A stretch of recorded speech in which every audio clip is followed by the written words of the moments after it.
Mga 10 kayamanan ng mga katulad kong OFW. Una, mayaman kami sa pagtitiis. Pangalawa, mayaman kami sa puyatan. Pangatlo, mayaman kami sa pagod.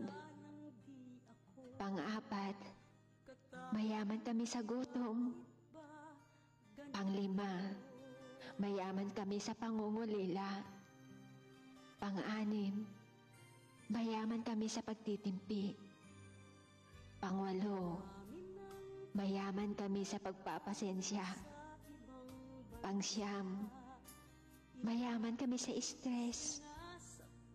At sa pang-10, mayaman kami sa sakit at sama ng loob.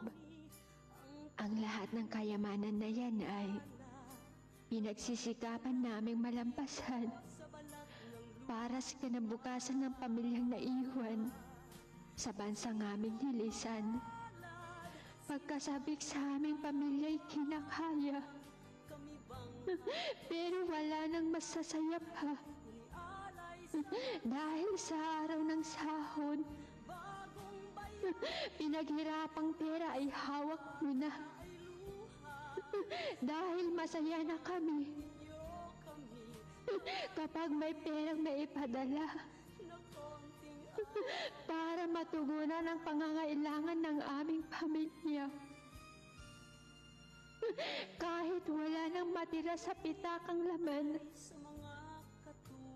ay puro resibo na lamang. Iiyak at tatawa ka na lamang dahil ito